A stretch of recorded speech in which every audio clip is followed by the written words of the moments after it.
we have been learning about last time, right? Boring, but also somehow interesting, okay? We'll learn about all these characteristics, okay, that are common denominators of animals. We refer especially to embryonic development, okay, to kind of define all these features, okay? At the end of the day, after you study, you realize not that much stuff. It seems so heavy. So many new names, okay? And again, when you sign up for a science class, you almost sign up for learning a new language, okay? You learn about protostomes and deuterostomes. You have to know this very well for me, okay? Along with the 3 milestone stages of embryonic development. We learned interesting stuff about embryos, right, last time, especially deuterostome embryos. We are deuterostomes. Okay, we learn about life cycles, general life cycles of animals. Some animals have a larval stage, some don't. We learn about diploidy, okay, being diploid, being haploid. We learn about incomplete and complete digestive system as well. Then we learn about coelom, segmentation, and finally we started looking at the animal phylogenetic tree. Okay, we already started talking about sponges. Okay, so all these phyla that you see here, most of them we're going to learn about characteristics, especially what are the differences between different groups, sometimes to find innovations, novelties, okay? It's not going to take too long to go through all these phyla of invertebrates, and then we're going to zoom into the vertebrate phylum more in detail, okay? Starting with mostly with fish and see what is the evolution there of vertebrates in regards us in the first place, right? All right, so we talked about all these characteristics already that are highlighted here on these phylogenetic trees. The one striking thing is that sponges are considered animals. First of all, it's striking that they're considered animals. They don't have a head, they don't have eyes. How can they be considered animals? Again, refer to those things that we have learned last time. We look at the embryo development, okay? Yes, they absolutely are animals. They develop as in the embryonic stage develop just like us. Moreover, they also reproduce sexually. Today we're going to learn about that. Where do these sexual sex cells come from? If these animals don't even have tissues, if they don't have tissues, are they going to have organs? Absolutely not, because organs are made of tissues. They don't have organs, they don't have tissues. What are these? How can we define them animals? Okay? We'll learn about that today. Then we're gonna also learn about cnidarians, probably today. We're gonna finish this too, okay? And then from next time, we're gonna start with flatworms. All right, so I was pointing out other phylogenetic trees, other styles, if you like to look at them. So last time we were about here, right, when we left off? And so we were learning, this is a list of characteristics of sponges. We were learning about this, all these characteristics. So remember, they're asymmetrical. It's the only animal group that doesn't present any symmetry to their body. No tissues. This is very interesting because when we look at the body of a sponge, it looks like it's almost just an aggregate of cells. It almost resembles a colony. Remember when we talked about protists, we said protists are unicellular, but some protists like to form colonies to live together. It brings an advantage, this association. That has been the step between unicellular life and multicellular life. So when we look at sponges, we almost can compare a sponge to a colony, but it's not considered a colony. It is in fact considered a multicellular organism, but we can't really tell there are tissues in there. therefore no organs. They reproduce sexually. We'll see where these sexual cells come from. And they present alternative hermaphroditism. I think we're trying to explain to you last time what is alternative hermaphroditism. So hermaphroditism, you can define it as the ability to produce both types of gametes, male and female gametes. Alternative means that, in fact, even if potentially these organisms can produce at the same time egg and sperm, they will produce egg or sperm at one time. Okay? It's alternative, and this ensures variability, genetic variability. We also learned that they have a plan B. They can also reproduce asexually. You can take a piece of a sponge or a few cells from a sponge. There is a video that is going to show you this experiment. It's an amazing video about sponges I'm going to show you today. This experiment, few sponge cells, they can organize, they can recognize each other, come together and grow into a full adult sponge again. They present a microscopic swimming larva, so they move at one stage of their life cycle at the larval stage. Okay, so sponges are suspension feeders. All they do all day long is filter. And again, there is an experiment I do in the video shows you how this powerful filtering happens. It happens instantly. You put a dye around the sponge, the dye in a matter of a few seconds will go through the sponge body and out an opening that's on the sponge. And they have to filter constantly tons of water in order to grow a little bit. Adult sponges are sessile. Sessile is a term that you have to learn from me. Sessile means immobile. Or more precisely, a sessile organism is an organism that grows attached to a substrate. That's what exactly this word means. Okay? Sponges are very ancient organisms. They appeared a long time ago when basically when multicellular and more complex life started to appear about a billion years ago. And how are they made through evolution? If they are immobile, they seem so defenseless. They, in fact, are not defenseless. They're able to produce toxins and antibiotics to defend themselves against predators. All right, so this is the body of a sponge represented here. It's a central cavity surrounded by some kind of wall, okay? And if we zoom into this wall, we will recognize only 4 types of cells, of which this body is made of. And this, because there are 4 types of cells, only 4 types of cells, we're gonna study them all and try to remember them all, okay? First of all, there is a central cavity, as I told you, and an opening. That opening is called the osculum.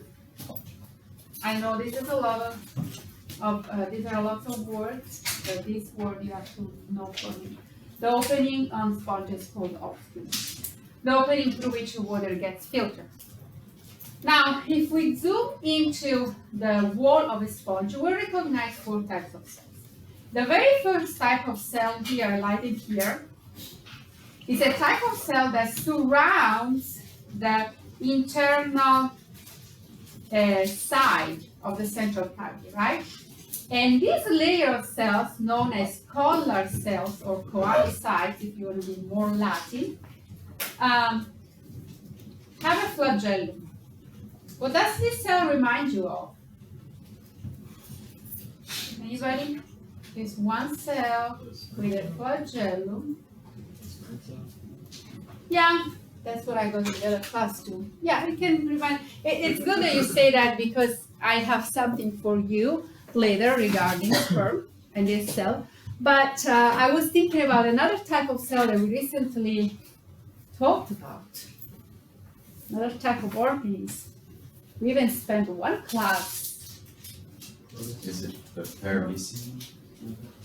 a paramecium. Although paramecium has a cilia, not a flagellum, but for instance, the euglena has a flagellum. So what I wanted to know is that you could recall a protist there, okay? A single cell organism with a flagellum, okay? That's what this cell looks like. And guess what? Color cells can leave the body of a sponge and have a life of their own. So that's why, in this regard, sponges are almost a colony. Because in a multicellular organism, I cannot take any cell out of your body and put it in the environment and expect that it has a life on its own, right? Multicellular organisms, by definition, you cannot take away cells and expect the cells to have a life, but for sponges, it can happen, okay, for these cells. So these are the color cells. Now, the color cells, you see, they dispose their flagella towards the central cavity. You don't see any cell that is oriented in a different way, right? Here. And that's a very important thing to know, because the movement of this flagella, the synchronized movement, creates a force that in a vortex to recall the water from the outside towards the inside the central cavity and then outside. So moves the water. The moves of these tiny flagella, but there are so many that create this strong force. And when you look at the video, see how powerful that is. That in a few seconds you put a dye around the sponge and the dye gets filtered very quickly out of the osteolum. Okay, so that's the main role of the color cells, to pump, really. But as we will learn later, also they have an important role in reproduction. So, first type of cell knocked out. Now, second type of cell. Remember, no matter what organism you're looking at, plants, animals, you always have to think that they have an epidermis. An epidermis that, or epidermal cells, in this case, because we don't really talk about tissues here. Epidermal cells are these flattened cells that cannot separate the organism from the outside environment. Okay, all these flattened cells here on the surface. Otherwise, there'll be no separation. Your body is separated from the outside by the epidermis, by your epidermis. It's very important. Okay, it's kind of a barrier. So epidermal cells, another one, pretty easy to remember. The other two important types are these: amoeboid cells, which are in between, are located in this layer in between the color cells and the epidermal cells. And they have lots of functions, actually. Digestive functions, for instance, because this sponge filters food all day long, and the food gets trapped into this wall and it gets digested. But also, these amoeboid cells can transform themselves into particles that are named spicules. This is a spicule. That are basically, the spicule is an amoeboid cell that has deposited so much mineral in it that it dies out, and it ends up with a particular shape, and it's just calcified, some very tiny calcified cell. And you know, have you ever touched a sponge, a dried sponge? It's not fluffy, it's kind of crunchy, right? The crunchy consistency of a sponge is given by the spicules. Okay, the spicules represent kind of like a backbone, a little backbone that gives rigidity to the body of a sponge. And these spicules are just dead amoeboid cells, basically. Okay, so that's another role of amoeboid cells. And as we'll see, amoeboid cells have also an important role in reproduction, because they can become egg cells. Whereas the color cells how convenient will be to transform a collar cell into a sperm cell. It already has a flagellum, right? And that's exactly what happens. So these organisms, without tissues, without organs, they're still able to produce reproductive cells. It's so strange. It's so strange to me. Think about sponges. They're so different from other animals. But these represent the first group, okay, the passage almost between unicellular and multicellular life, okay? The fourth type of cells are the porocytes, okay, spelled here, which make up the pores, okay, of the sponge. The sponge is, the Latin name is porifera, means full of pores, okay, because of these cells, the porocytes, that are intercalated many spaces here between the epidermal cells. All right, so 4 types of cells only, and the spicules to be remembered. The general body form with the osculum and the central cavity, okay, to be known. This is another picture, okay? Same thing. Remember, the flow of water happens from the outside of the body through the porocytes and out the osculum, okay? That's the flow. That's how the filter machine works. Now, bear with me. There is a little bit of something I want to make sure I tell you, because otherwise this can be confusing. I already actually told you last time the three cell layer embryo that we recognize in animals. What are the 3 layers? Anybody can name to me?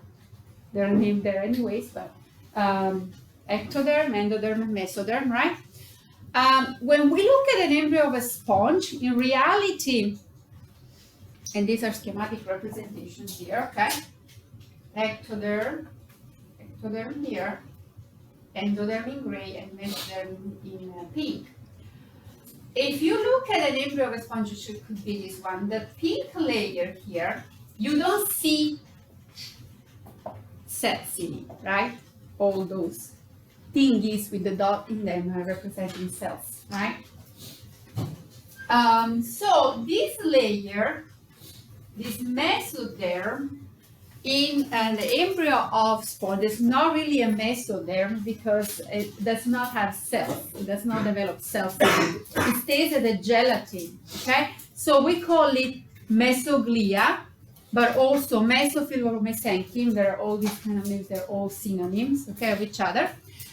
So in reality, when we look at an embryo of a sponge, it does have a little bit of difference to it, okay, compared to embryos of more evolved animals, and that's the difference, okay? So we call it a 2-cell layer embryo rather than 3-cell layer embryo because it doesn't have really cells in the mesoderm, okay? And this mesoglia, gelatinous thing, okay, it's what you see in the adult here, where the amoeboid cells end up, okay, and the spicules. Now, the one super important thing you must remember for me is that although the mesophyll or mesoglia is acellular, there are no cells in it, it does have the protein that is the distinctive support proteins of the animal world, it is collagen. Okay, so collagen is a distinctive protein that appears here and never leaves the animal world. All animals have collagen. It's kind of a supportive protein. Okay? Right, so this is something you must remember. For me, collagen is very important. All right, so sexual reproduction in sponges. How can it happen if there is no organs, no tissues? Simply, sponges can modify one of these 4 types of cells, only 4 types, And if you were even to guess, you can already guess sperm cells can come from the collar cells. They already have the flagellum, right? Whereas egg cells come from modified amoeboid cells. Okay, so a sponge at some point will start producing either sperm or eggs from respectively collar cells or amoeboid cells. And the sperm from when it's produced from one sponge is released. We call it sperm clouds. There are like clouds or like millions of sperms that can be released at one time from one sponge. They navigate through the ocean or freshwater. These can be both types of environments, and they end up into the body, into the mesenchyma of another sponge of the same species that has eggs now. Fertilization happens. You go through the classic stages that we talked about. Okay, morula, blastula, gastula. Then you become a larva here. There is a larval stage in addition. The larva is modeled and leaves the body of the mother sponge, let's say, finds a place where it can attach and develop into an adult sponge. So that's a life cycle, right? Okay? Sexual reproduction. But sponges also have a plan B, as I told you. They also reproduce asexually. They're still animals because one of the conditions for animals that defines animals is sexual reproduction. Okay, so for instance, this is a sperm cloud from a sponge. Now we're going to watch the video. Before we watch the video, I have a question for you. Do sponges have an incomplete or incomplete digestive system?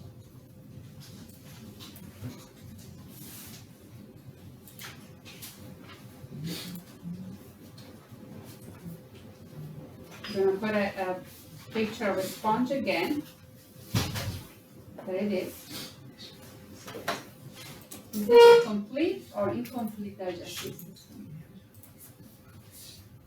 Don't get fooled. I'm telling you. Incomplete.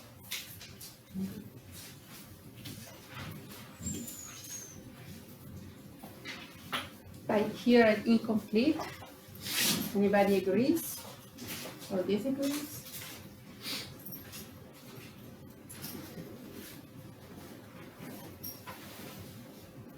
You're getting fooled. But at least you're not answering. So because you're puzzled, right? You know what to say? Why? I just don't know what the qualifications for a complete versus an incomplete digestive system would Okay, let me repeat it. Where they have a mouth and an anus. Right, this is incomplete and this is complete, okay? Basically, this is a sac-like and this has two openings, one for intake of food, one to expel waste. Would it be complete then? Because they're taking food through I like how it sees it though. That's the first time I have this answer. Actually, it's not a bad answer. As you say, the water comes from one pore and then goes out the osculum. Guys, digestive system is a system. Do sponges even have tissues? Or any system? So what's the answer?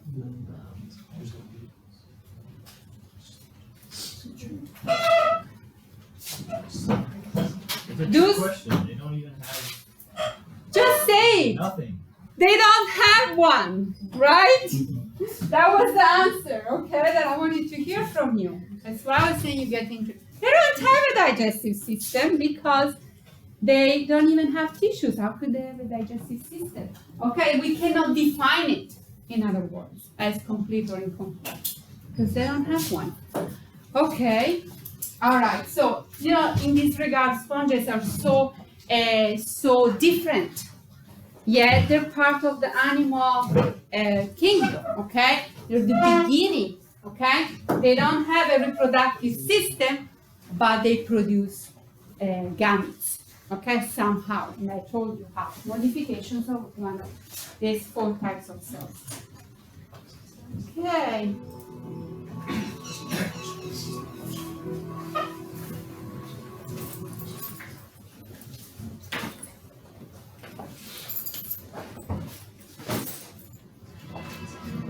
In the beginning, the earth was devoid of living things.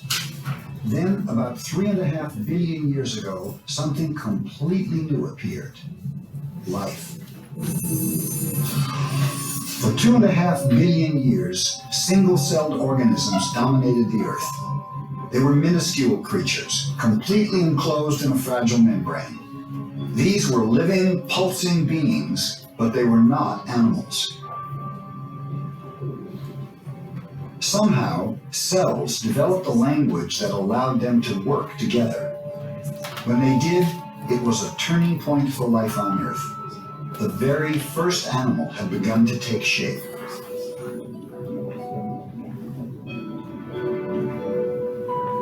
Ever since Darwin put forth his theory of evolution, scientists have puzzled over animal origins. At long last, scientists think they have found a creature that links us to a moment in deep time, to the first animals of Earth. It is a creature that is somewhat alien in its appearance, a being without a nervous system, muscles, limbs, or a brain. Its body is defined by a loose assemblage of cells. It is the ancient sponge. Sponges don't give up their secrets easily. Their apparent simplicity is both provocative and perplexing. At a distance, they seem solid. But a closer look reveals a labyrinth of tiny holes, tunnels, and chambers. Unlike our bodies, sponges have no definitive shape. They are as varied as their many habitats.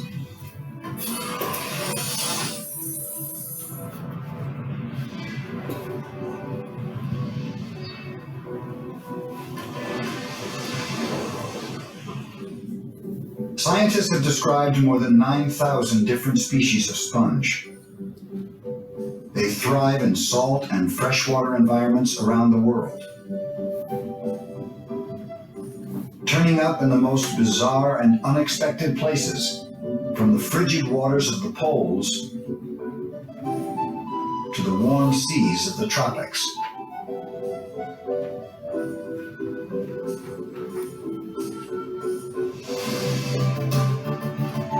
When we think of animals, we conjure up something entirely different.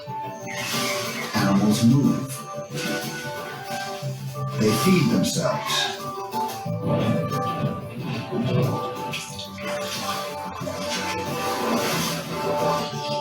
They reproduce and care for their young. In comparison, a sponge seems lifeless. If it is an animal, it certainly conceals its true nature.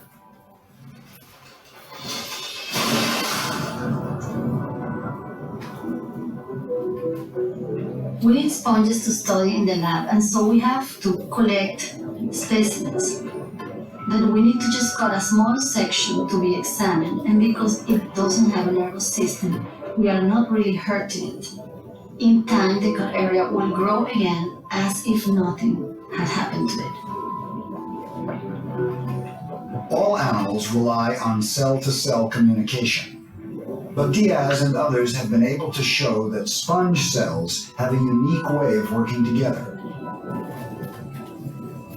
Cell-to-cell communication is very important for all organisms. But in sponges, it's uniquely important because in sponges, cells carry out all the functions that other organisms are taken care of by specific organs like the heart, or the nervous system, or the skeletal system, or the blood. So sponge cells have many responsibilities to perform. Unlike most of our cells, those of sponges retain a special freedom.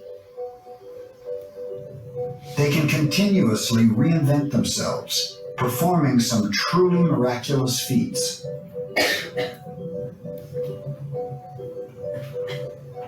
If a sponge is passed through a sieve, its cells are separated.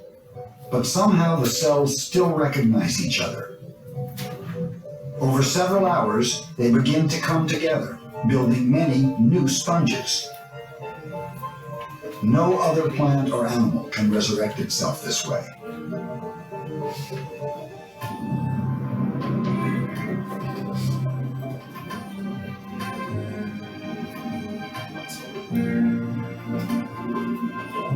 While the sponge appears strikingly different from other animals, it does share some basic hallmarks of animal life.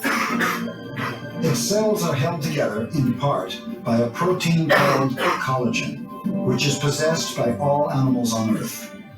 Collagen, which is the most abundant protein in the animal world, forms the supportive system for the sponge body. Most people, when they think of a sponge, they think on their bath sponge. And when you have a bath sponge in your hand, what you're holding is a soft skeleton that is made of collagen. But unlike the bath variety, many sponges aren't soft at all.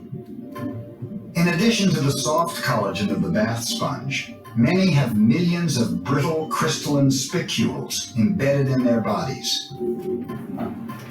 Spicules are microscopic structures that help give a sponge its rigidity and form.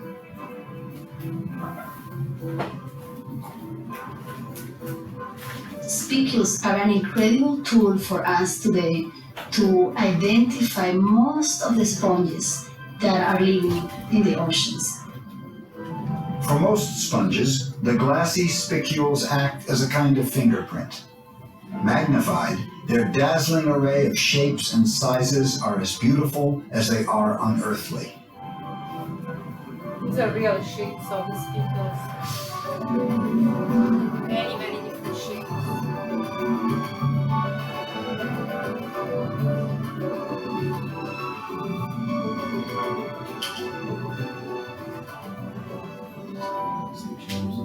If the sponge is indeed an animal, it must eat to survive. How does it feed itself when it has no obvious mouth? A sponge is actually a fantastic pump which requires an incredible coordination of cells to function. It's a living filtering machine. It lives by soaking in water and filtering out food particles. These seemingly motionless creatures are working extremely hard in order to feed. Imagine that to get an ounce of food, a sponge has to pump over a ton of water through itself. Now, can you imagine doing that yourself? Drinking a ton of water to get an ounce of food to your body?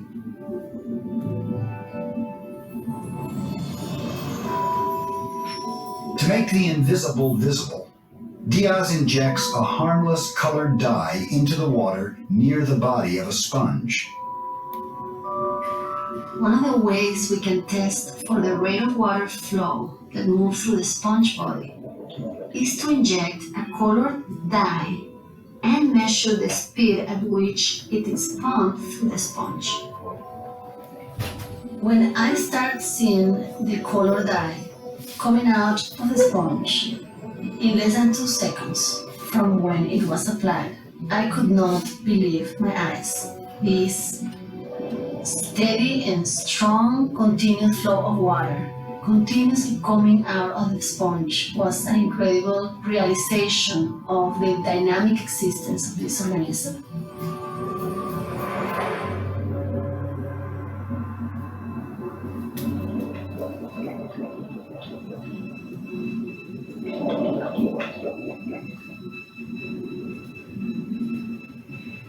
It's an incredible sight to witness.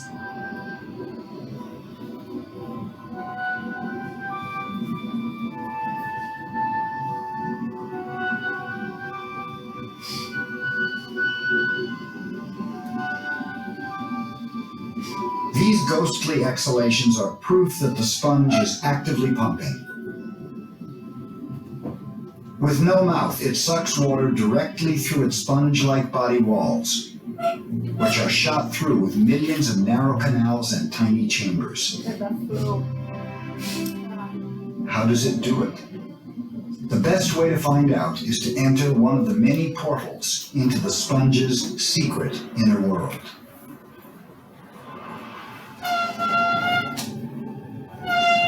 Drifting along with countless single-celled organisms, we feel the tug of a current.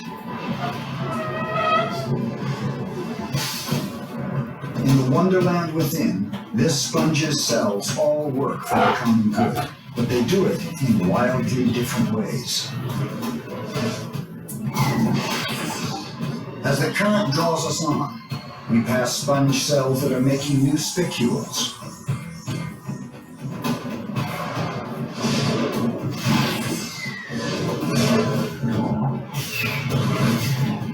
The walls themselves are treacherous. They can simply engulf their unfortunate prey.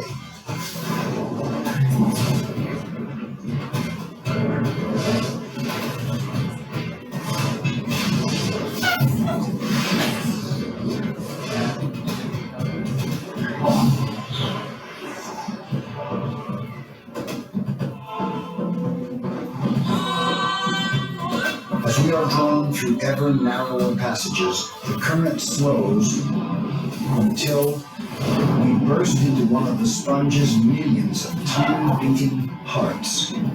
These are colonocytes, cells whose whip-like flagellae powers the pump. The flow quickens again as it whisks us away through the labyrinth of canals that lead out into the sponge's central cavity.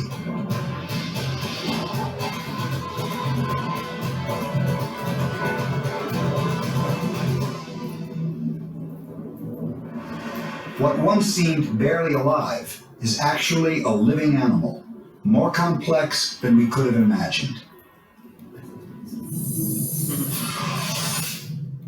The sponge's pumping does more than satisfy its hunger for food. In fact, its sex life depends on pumping as well. 500 million years ago, these were the very first animals to reproduce sexually, the first to combine sperm and egg to create offspring.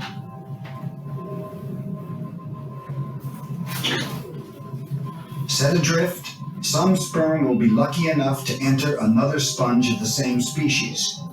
If the sperm are truly fortunate, they will fertilize the eggs within.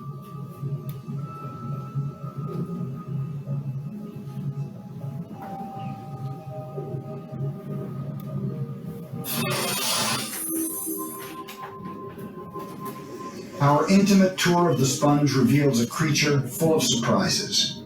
From feeding to reproduction, it engages in elaborate behavior. More than a mere aggregation of cells, the sponge is in fact a living, thriving animal.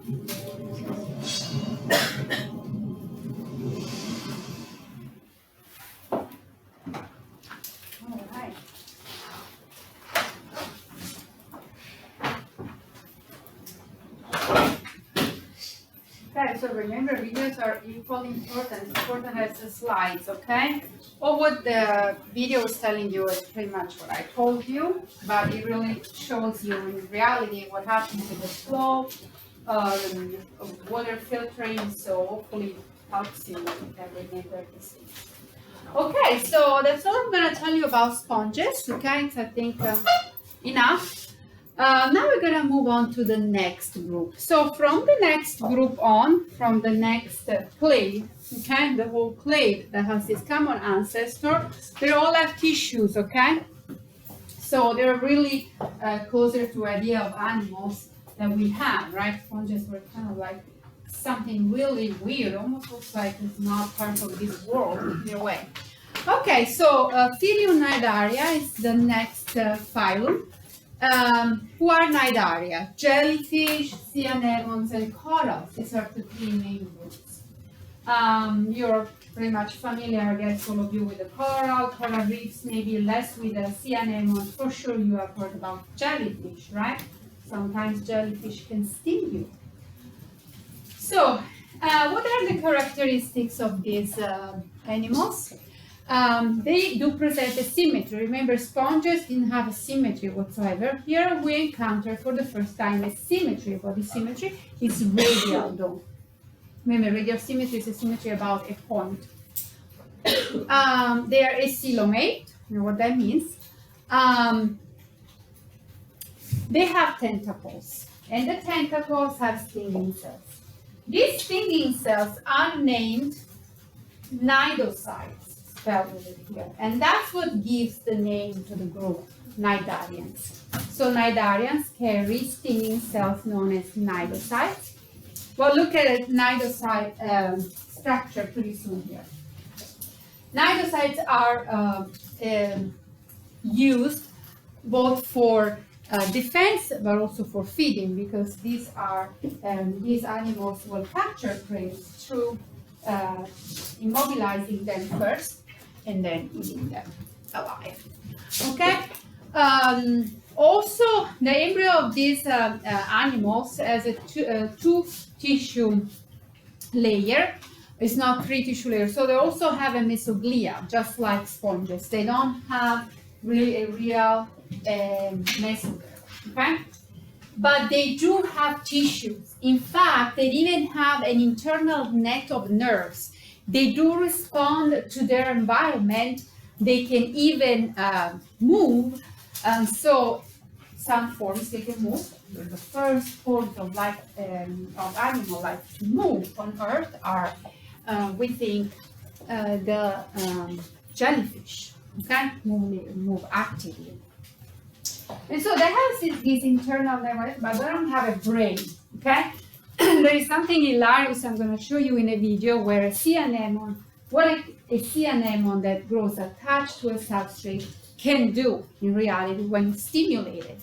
It's the same kind of nerve reflex that you can have when you put your hand, if you put your hand under super hot water, your hand will be trapped. You don't think about it. It's a simple reflex, okay? And that's that kind of reflex that these animals have. So they use these tentacles and stinging cells to capture prey and for defense. They have what is called a gastrovascular cavity. Okay, they do have this cavity that is kind of like a stomach, okay, to digest. So now we can talk about an open or incomplete, digestive system. Okay, there are true tissues here. Okay, this cavity that they have is called the gastrovascular because it has both functions of digestion and circulation. Okay, so we can talk about incomplete digestive system here. Okay, most cnidarians are hermaphroditic, just like sponges, but there are also many species that have separate sexes as well. There is a lot in this group. Some cnidarians go through a swimming stage. This is the first animals. These are the first animals to move actively, which is the jellyfish, which properly is known as medusa. In fact, in Spanish, how do you call jellyfish? Medusa. Medusa. Because it's Latin. Okay, Spanish comes from Latin. Okay, medusa is the proper name for jellyfish stage and a polyp stage. So when you see a jellyfish in the ocean, it comes from another body. A polyp has generated that jellyfish.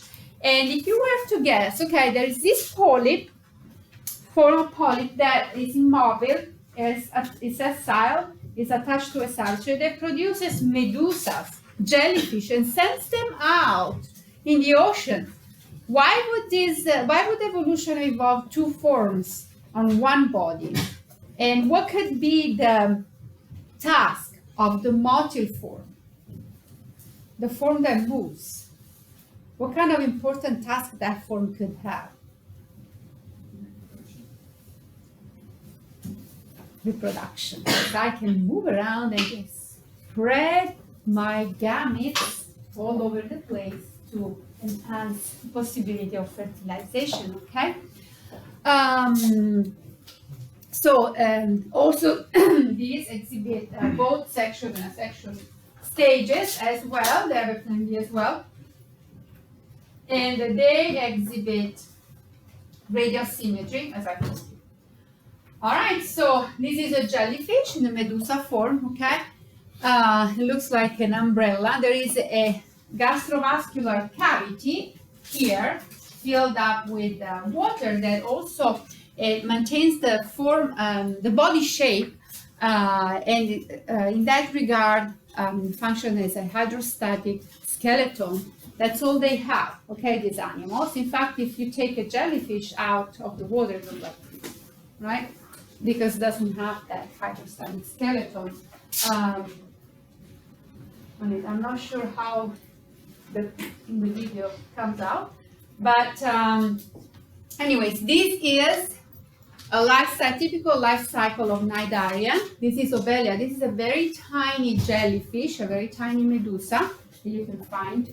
It comes from a polyp, okay? So we can start the life cycle from this polyp, it's the adult form, that has different types of polyps. Some are dedicated to feeding, capture the prey all the time. Remember, this is sessile structure, attaches to a substrate. And some polyps are reproductive. They produce the medusa forms. The medusa forms, when they form, they actively swim in the water, and they have gonads. Remember, here you have true tissues, little organs, in which egg and sperm are produced. These are separate genders. The gametes will find each other in the water, the ocean water. Fertilization will happen. Then you go through the several stages that we talked about, the zygote, and here there is only a blastula represented here, then gastrula, of course, and then here there is the development of a larva as well. It's called the planula. The larva swims, and once it finds a place where the temperature is good, there is food around, it will attach and develop again into the mature polyp that grows and forms all these branches that are dedicated to different tasks, okay, reproduction or feeding. And the cycle starts again. So pretty simple, okay? Remember, the dominant portion of the life cycle is all diploid, like you would expect in any animal, and there is only a small section that is haploid here, okay? Haploid. All right, so regarding the Cnidarian body plan, okay, let's look at sections here. There is a gastrovascular cavity filled up with water all the time that functions as a hydrostatic skeleton.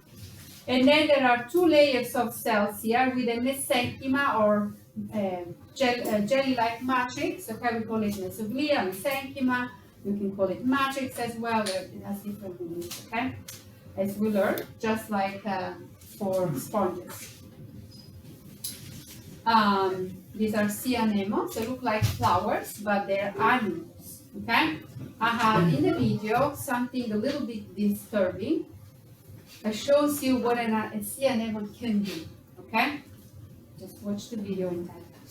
I wanted to have a look at these nematocysts. These cnidocytes, which are the cells that they're specific cells that sting prey, okay? They have a thread, and the thread normally is retracted and it wraps around the body of the cell, and when there is a stimulus, it's ejected. Now, this cnidocyte is contained into a capsule that is known as nematocyst, as shown here, okay? So in quiet state, let's say, the thread is coiled, wrapped around the cell, and when there is a threatened stimulus is discharged. And with the discharge, there is also release of toxins. Some of the most dangerous creatures in the ocean. You would think they are sharks. Who do you think they are? Jellyfish. Okay? And unfortunately, there was a video that I wanted to show you about the box jellyfish, which has been taken away from YouTube. So I was showing you how this box jellyfish, which is a white jellyfish, with super long tentacles. It can go from here probably to that wall. And if the tentacles touch you, only touch you barely, they can kill you in a matter of a few minutes. Okay? So it's really the most venomous organism in the world. Okay, in the ocean, you can say, because it's in the ocean. But it lives in specific places. I mean, it's been found in Hawaii, coast of Hawaii, as well as Australia. So now you're telling me, you told me about the brain-eating amoeba, so don't go in the lakes. Now you're telling me don't go in the ocean. Where am I supposed to go? I don't know. Go in the Mediterranean. That's pretty safe. Okay? Mediterranean Sea. All right. So unfortunately, the video has been taken away. Okay? But this is how it looks like. Now, I have something that I want to ask you. I have loaded in Blackboard a section that says link to recorded videos. I am uploading the recorded lectures for you guys, and I want you to do this as I am uploading the video about Cnidarians. Okay, pretty shortly here. If you can copy and paste the link on your computers, and if you can see the lectures, because the high school students that I'm uploading for, they're having problems, but I think it is the high school that restricts the link. Yeah. Because high school, so yeah, because there is no, I mean, I have tried so many computers and it works everywhere. So that's the only explanation, but I wanted you guys to do that too. Okay, so this is a sea anemone. Okay, in the polyp form, sea anemones they only have the polyp form, which looks like flower. Okay, and it's the polyp form that produces egg and sperm. They don't have a jellyfish or medusa form. Okay, not all Cnidarians have the jellyfish form. Okay, also corals, they don't have the medusa form as well. Okay. Maybe both sexual and asexual reproduction can occur. All right, so general characteristics of Cnidarians that I told you, I want you to remember. They're coelomate, they have radial symmetry, some characteristics you can just think about the shape of a jellyfish and describe, right? Two tissue layer system, a gastrovascular cavity, which functions for digestion as well as respiration, and you'll see in the video how a sea anemone really uses that gastrovascular cavity for digestion. Stinging tentacles, and there is a net nerve that they have. They respond to the environment. Again, take it all in from the video. You see how a sea anemone is able to respond to the attack of a starfish and do something about it, or even able to fight. Okay, that's an amazing video I'm going to show you shortly. Their habitat is always aquatic, can be both marine and freshwater. Okay, so copy and paste this video for you. So can you try to do what I told you, some of you, to see if the link works?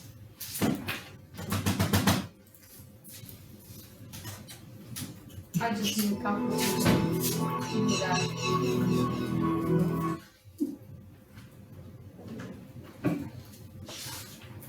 Who is pulling it up? I want to see what you see, possibly. Can I?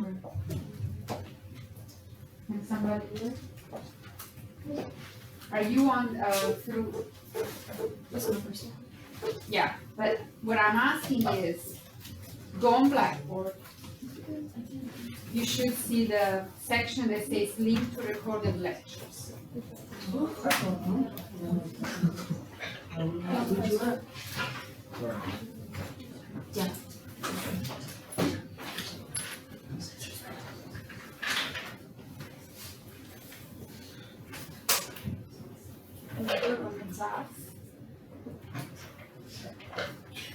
Copy and paste in a new browser. No. Doesn't work that way. You do have to copy and paste in a new window.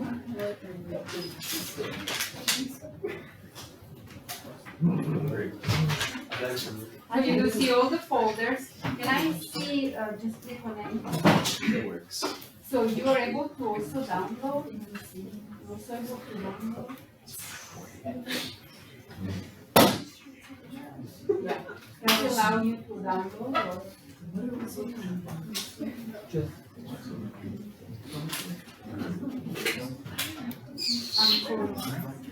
I told my husband not to put the download feature because now these lectures of mine can travel the world. I'm not sure I feel comfortable about that, but he told me that you wouldn't be able to download it. So now I have to go home and yell at him. But that's okay. All right, that's fine. So all right, let's watch this video, okay? So last thing we do is a kind of 15-minute video and then we go. Again, pay attention to the video. It's also very nice, very interesting, okay? It tells you, reinforces on what I told you already.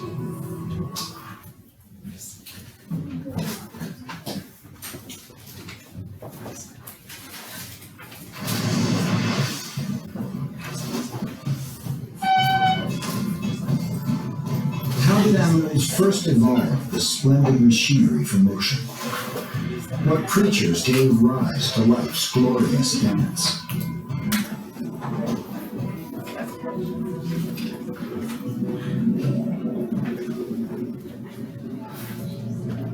This flower-like creature is an anemone, one of an ancient group of animals called cnidarians.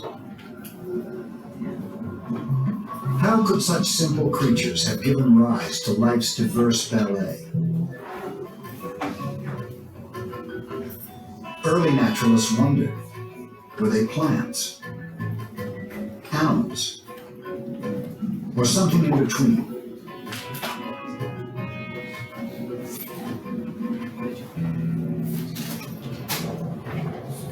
Hundreds of millions of years ago, before animals swam the ocean's waters or scurried along the seafloor, only one group of animals existed. They were sponges. Then creatures far more complex sprang into being and changed the world forever. These were the first cnidarians.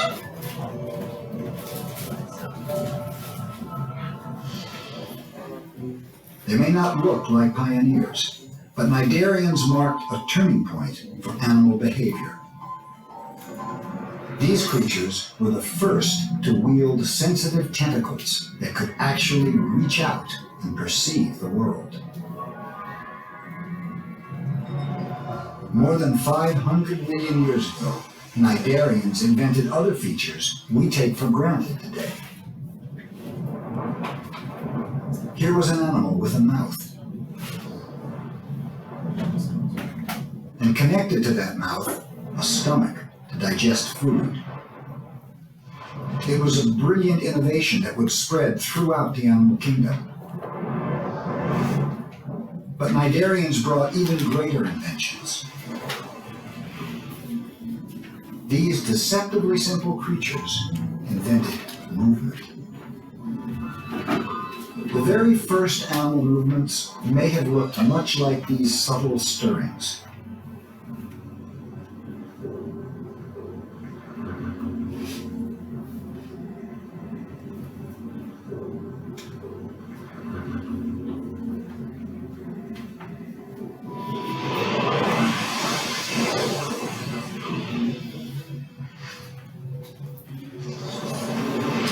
With two sets of muscles, cnidarians can bend in any direction.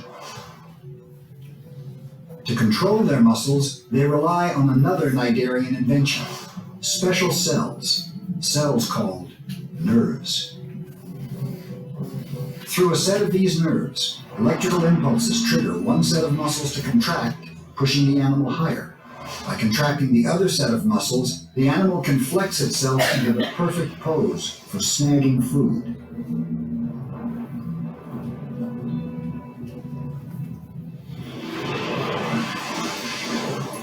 It looks so simple, but all creatures that crawl, soar, or swim today rely on muscle and nerve, their ancient inheritance from cnidarians. Appearances can be deceiving. Creatures that look slow and simple actually started the nimble dance of life.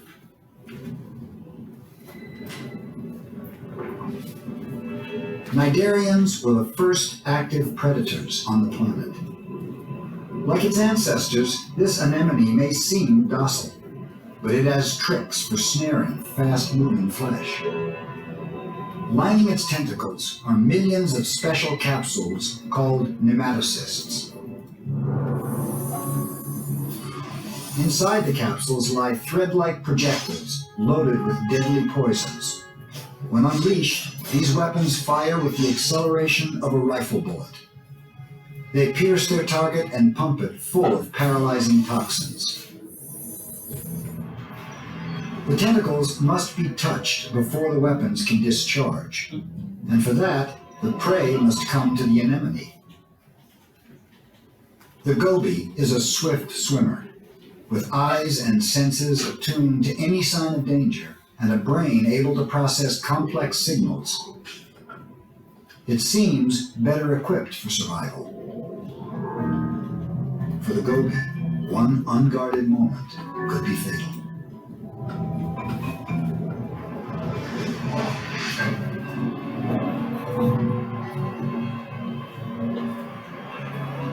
Dragging the fish into its mouth, the anemone devours it with tools invented by its ancient ancestors. The goby will be slowly digested alive.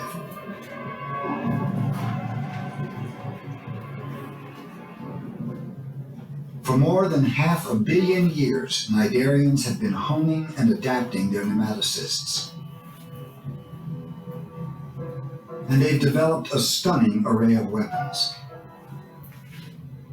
Some are even laced with toxins that can be fatal to humans.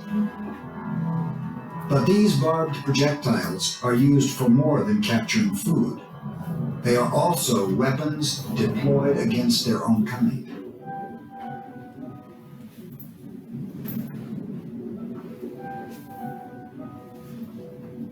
These anemones appear to be peacefully coexisting in a tide pool, but trouble is brewing, a struggle over a patch of rock.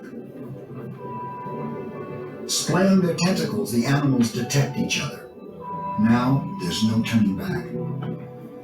Each animal prepares for battle, inflating a series of sacs, special tools for combat. Inside each sac are hundreds of thousands of weapons.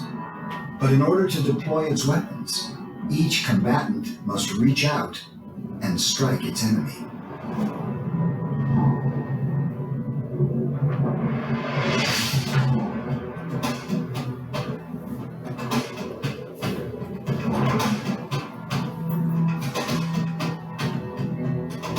Anemone battles can last for hours, even days. The fighting is brutal and can even lead to death. With each strike, thousands of poisonous weapons are unleashed, penetrating flesh, pumping soft bodies full of toxins.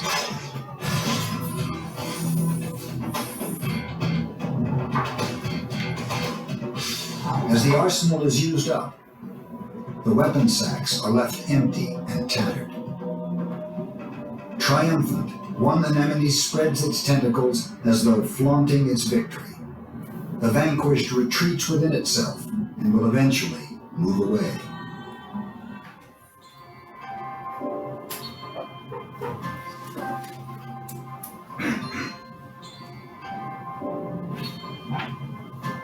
These tiny coral polyps are also cnidarians, and like their cousins, they are predators, dining on plankton.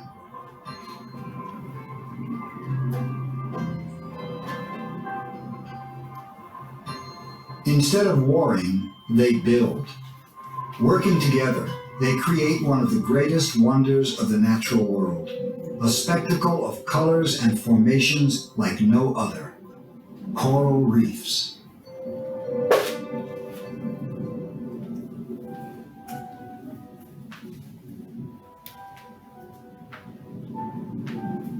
Anchored to a rock on the ocean floor, a solitary cnidarian called Stomphia.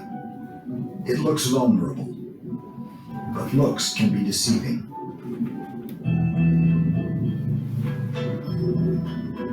Stomphia would seem to make an easy meal for any determined predator. Today, it's being stalked by a stealthy foe, the sea star Dermasterius. Sampling the water with its sensory tentacles, the sea star inches toward its prey.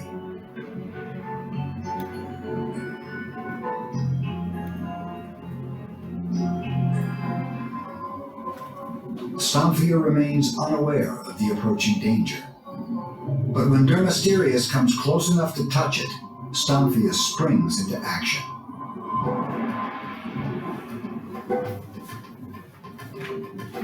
It's a reflex of this nerve net. Simple as that. Oh, look where In a it's at. stunning defensive maneuver, Stomphia frees itself from the rock and swims away.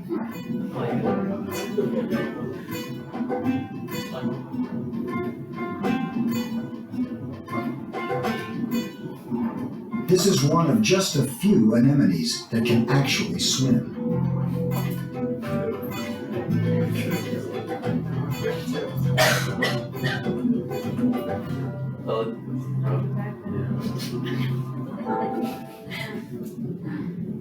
Over millions of years, some cnidarians evolved in a dramatically new direction.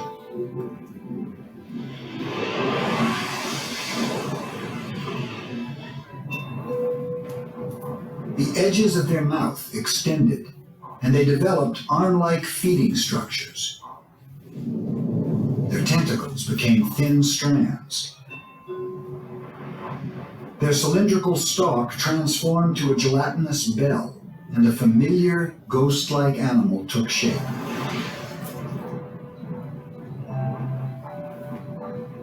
With the evolution of jellyfish, cnidarians may well have been the first animals to swim the world's oceans. With a body plan that would endure the ages, they entered watery realms across the planet. Today, these ocean drifters are prolific, and they come in a stunning variety of shapes and sizes. Trailing their deadly tentacles, jellyfish slowly trawl for prey. Scientists know that jellyfish thrive in the upper ocean. Apparently, the remarkable creatures that dominate the upper waters are also abundant in the deeper reaches.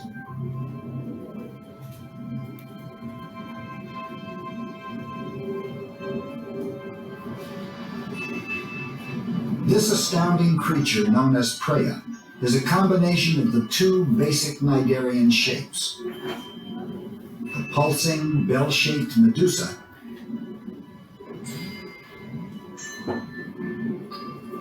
and the stalk-like polyp with trailing tentacles.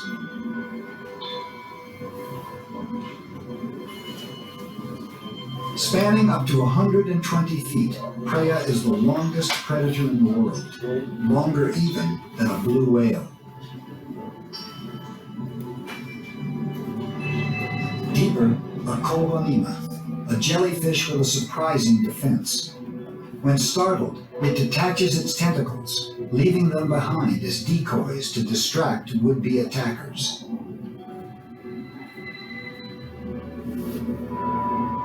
This jellyfish has never been seen before, never classified, never given a name.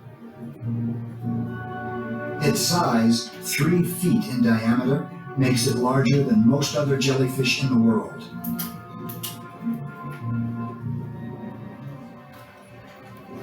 To some, these cnidarians appear fantastic, surprising, even otherworldly. But in this realm, they are the dominant animals.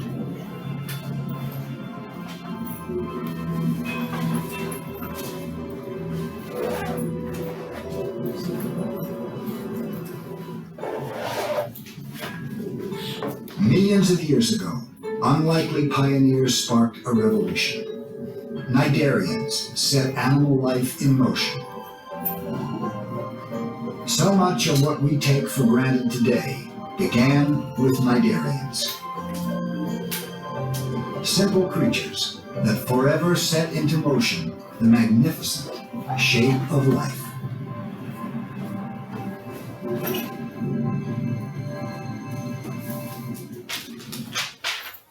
Okay. Let's stop it here today.